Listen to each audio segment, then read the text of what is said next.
बाहर जाकर आता हूँ। मुझे घर वापस आने में देर हो सकती है। तब तक तुम अपना और बच्चों का ध्यान रखना। ठीक है बल्लू जी, आप भी अपना ध्यान रखना। बल्लू घर से बाहर निकल पड़ता है। मम्मी, क्या हम खेलने के लिए बाहर जाएं? ठीक है बच्चों, लेकिन ज्यादा दूर मत जाना, यही पास में ही खेलना और अपना ध्यान रखना। हाँ मम्मी, हम हमारा ध्यान रखेंगे। बच्चे भी खेलने के लिए बाहर चले जाते हैं। चलो, जब तक बल्लू जी और बच्चे बाहर गए हैं तब तक मैं घर की साफ सफाई कर लेती हूँ। लाडो भी साफ सफाई के काम में लग जाती है। दोपहर होते होते बच्चे बाहर से खेलकर घर वापस आ जाते हैं। मम्मी, हमें बहुत भूख लगी है। हाँ मम्मी, आज आपने खाने में क्या बनाया है? अरे हाँ, ठीक है, तुम दोनों पहले फ्रेश हो जाओ, तब तक मैं तुम दोनों के लिए खाना लगाती हूँ। जब तक बच्चे फ्रेश हो रहे हैं तब तक लाडो बच्चों के लिए खाना लगाती है। थोड़ी ही देर में शाम हो जाती है। शाम होते होते बल्लू भी अपने घर वापस आ जाता है। ये लो लाडो, मैं हम सबके लिए आइसक्रीम लेकर आया हूँ। वाव, आइसक्रीम, थैंक यू पापा। सारे बड़े चाव से आइसक्रीम खाने लगते हैं। थोड़ी ही देर में रात भी हो जाती है।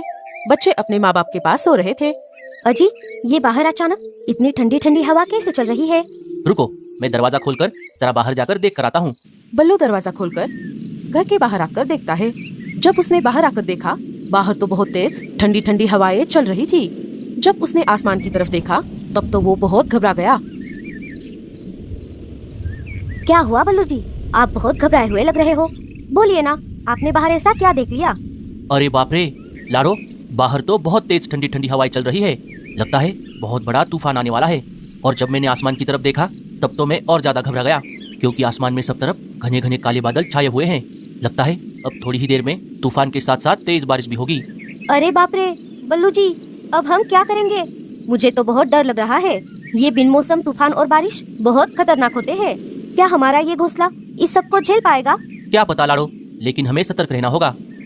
कुछ ही देर में बिजली की कड़कड़ाहट के साथ साथ तेज बारिश शुरू हो जाती है। बारिश और हवा इतनी तेज थी, उस वजह से लाडो और बल्लू का घोंसला जोर जोर से हिलने लगा। उस वजह से बच्चे भी नींद से जाग गए। मम्मी, पापा, हमें बहुत डर लग रहा है। डरो मत बच्चों, मैं और पापा है ना तुम्हारे पास। तेज हवाओं की वजह से अचानक घोंसले की छत टूटकर हवा में उड़ जाती है। अजी, अब हम क्या करेंगे? लाडो, हमें ये घोंसला छोड़ना होगा। दोनों बच्चों को लेकर अपने साथ जरूरी सामान लेके घोंसले के बाहर आ जाते हैं। उनके बाहर आते ही घोंसला धड़ाम से नीचे जमीन पर गिर जाता है। चलो लाडो, हमें यहाँ से निकलना होगा। लाडो, बच्चे और बल्लू अपने आंखों में आंसू लेकर उस तेज बारिश और तूफान में अपने टूटे हुए घर को छोड़कर वहाँ से निकल पड़ते हैं। अजी, अब और कितनी देर? हम रात भर से उड़ रहे हैं। हाँ पापा, हम बहुत थक गए हैं। हमारे पंख बहुत दर्द कर रहे हैं। अब हम और नहीं उड़ सकते। लाडो, बच्चों, बस अब थोड़ी देर और। वो देखो नीचे नीचे एक बहुत बड़ा जंगल दिख रहा है। हम सब वहाँ जाकर रुकने वाले हैं। सुबह हो गई। थोड़ी ही देर में सारे उस जंगल में आ जाते हैं। वो सब नीचे आकर एक पेड़ की डाली पर बैठे हुए थे। बल्लू जी, ये हम कौन से जंगल में आ गए हैं?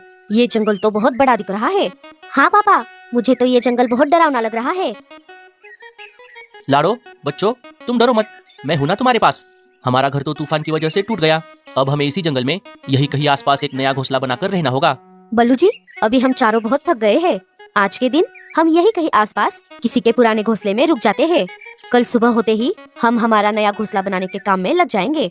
ठीक है लाडो, हम ऐसा ही करेंगे। चलो फिर, अब हमें यहाँ से निकलना होगा। सारे वहाँ से निकल पड़ते हैं। कुछ देर आसपास ढूंढने के बाद उन्हें एक पेड़ के अंदर बना पुराना घोंसला मिल जाता है। वो उसमें चले जाते हैं। बल्लू जी, ये घोंसला आज की रात गुजारने के लिए अच्छा रहेगा। हाँ लाडो, अब जब तक हम हमारा नया घोंसला नहीं बना लेते तब तक हम चारों इसी घोंसले में रहेंगे। चलो, अनाज तो मुझे मिल गया, अब सीधा घर चली जाती हूँ। जब मीनू मौसी उनके घोंसले के पास से गुजर रही थी तब उन्हें घोंसले के अंदर लाडो, बल्लू और बच्चे दिखाई दिए। अरे, ये पंछी कौन है? मैंने पहले तो इन्हें इस जंगल में कभी नहीं देखा। मीनू मौसी उनके घोंसले के बाहर आ जाती है। उन्हें देखकर लाडो घोंसले से बाहर आ जाती है। अरे चिड़िया, तुम कौन हो? मैंने पहले तो तुम्हें इस जंगल में कभी नहीं देखा। क्या तुम सब रास्ता भटक गए हो? अरे नहीं नहीं बहन जी, हम रास्ता नहीं भटके। दरअसल बात ऐसी है कि लाडो मीनू मौसी को घटी हुई सारी घटना बता देती है। इसलिए मैं और मेरा परिवार हमारा सहारा जंगल छोड़कर इस जंगल में रहने आए हैं। मेरा नाम है लाडो, मेरे पति का नाम है बल्लू और मेरे बच्चों का सोनू और पिंकी। अच्छा, तो ऐसी बात है। लाडो, पहले तो तुम्हारा और तुम्हारे परिवार का हमारे सुंदरबन जंगल में स्वागत है। मेरा नाम मीनू है। यहाँ पर सब मुझे मीनू मौसी बुलाते हैं।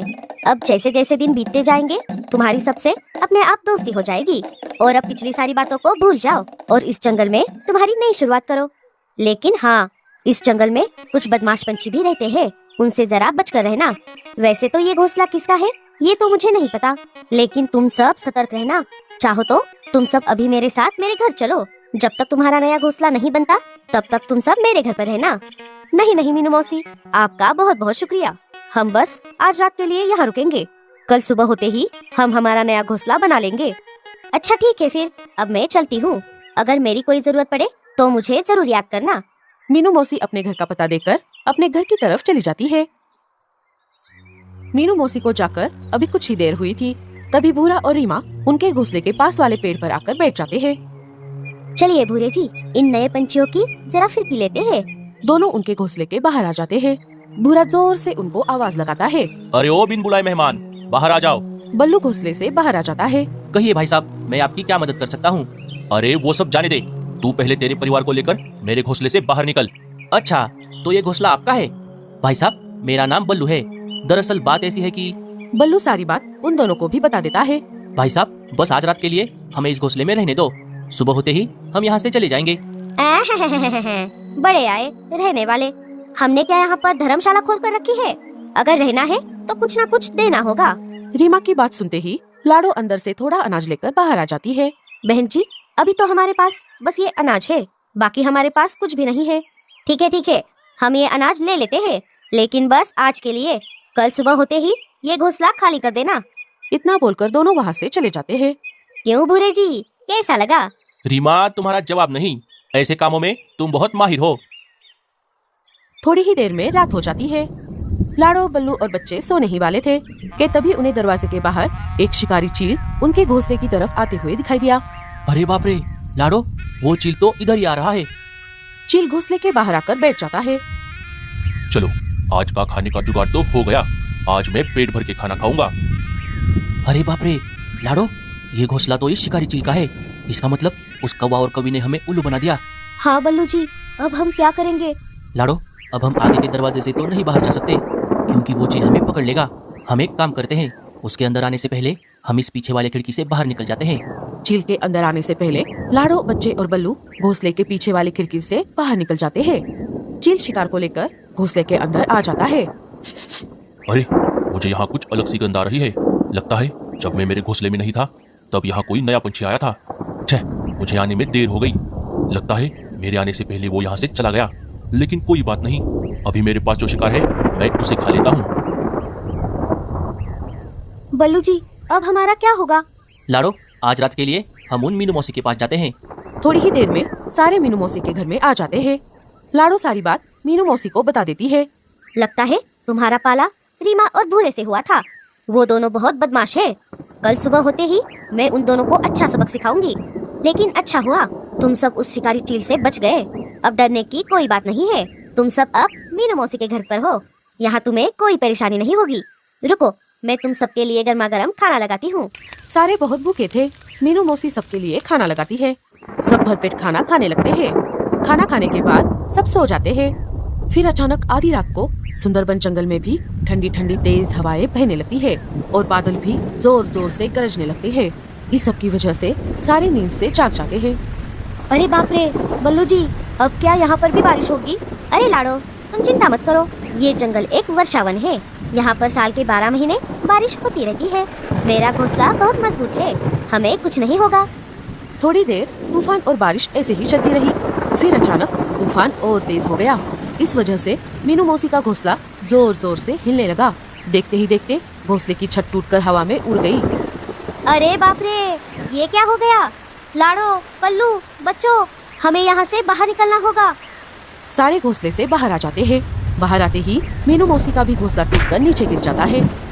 अरे बाप रे, ये क्या हो गया? आज तक तो ऐसा कभी नहीं हुआ।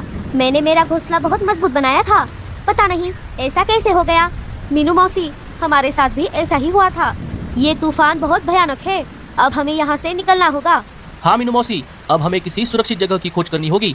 सारे वहाँ से उस भारी बारिश में भीगते हुए निकल पड़े। बहुत देर तक खोज करने के बाद भी उन्हें कहीं पर भी सुरक्षित जगह नहीं मिली।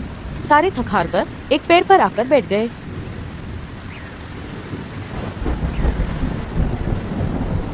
हे ऊपर वाले, ये सब क्या हो गया? लगता है अब जब तक बारिश रुक नहीं जाती हमें ऐसे ही बाहर भीगते हुए रहना होगा। मीनू मौसी ऐसा बोल ही रही थी, तभी सोनू और पिंकी वहाँ से उड़कर जमीन पर उगे हुए बड़े बड़े पत्तों के नीचे जाकर बैठ गए। मम्मी, पापा, मीनू मौसी, इधर आओ, यहाँ पर बारिश नहीं लग रही। तीनों भी उन पत्तों के नीचे आ जाते हैं। अरे वाह बच्चों, यहाँ पर तो सच में बारिश नहीं लग रही। इधर तेज तूफान और बारिश की वजह से भूरे और रीमा का भी घर टूट गया था। वो दोनों भी अपने टूटे हुए घर के बाहर बैठे हुए थे। अजी, अब हम क्या करेंगे? चलो रीमा, हम कालू भैया और गोरी भाभी से मदद मांगते हैं। दोनों वहाँ से निकलकर कालू और गोरी के घोंसले के बाहर आ जाते हैं। वहाँ आकर उन्होंने देखा उनके भी घोंसले का वही हाल हो गया था और वो तीनों भी घोंसले के बाहर बैठे हुए थे। भूरा और रीमा उनके पास आ जाते हैं। भैया, अब हम क्या करेंगे? चलो हम सब मीनू मौसी के पास जाते हैं। सारे वहाँ से निकल पड़ते हैं। इधर तब तक बल्लू उन बड़े बड़े पत्तों से एक शानदार घर बनाने की योजना बना लेता है और काम पर लग जाता है। देखते ही देखते बल्लू उन बड़े बड़े पत्तों से एक शानदार घर बना देता है। अरे वाह बल्लू, तुम तो घर बनाने में बहुत माहिर हो। शुक्रिया मौसी। इधर जब सारे मीनू मौसी के घर के बाहर आ गए तब उन्होंने देखा मीनू मौसी के घर का भी वही हाल हो गया था। सारे वहाँ से आगे चल पड़े। जब वो सारे बल्लू ने बनाए हुए पत्तों के घर के पास से गुजर रहे थे तब मीनू मौसी खिड़की से उन्हें देख लेती है और आवाज लगाकर अपने पास बुला लेती है। भूरे, रीमा, कालू, जग्गू, गोरी, इधर आओ। जब सारे उन पत्तों के घर में आ गए तब सारे उस घर को देखकर हक्के बक्के रह गए। अरे बाप रे, भूरे जी, ये घर कितना बड़ा और शानदार है। भूरे, रीमा, तुमने बल्लू और उसके परिवार के साथ ठीक नहीं किया। अगर वो चाहे तो अभी तुम्हें इस घर से बाहर निकाल सकते हैं, क्योंकि ये घर बल्लू ने बनाया है। बल्लू, लाडो, हमें माफ कर दो, हमसे बहुत बड़ी गलती हो गई। बारिश और तूफान रात भर ऐसे ही चलता रहा। सुबह हो गई। सुबह होते ही भूरे और बल्लू ने मिलकर सबके लिए अलग अलग पत्तों के घर बना दिए और सब हंसी खुशी से रहने लगे।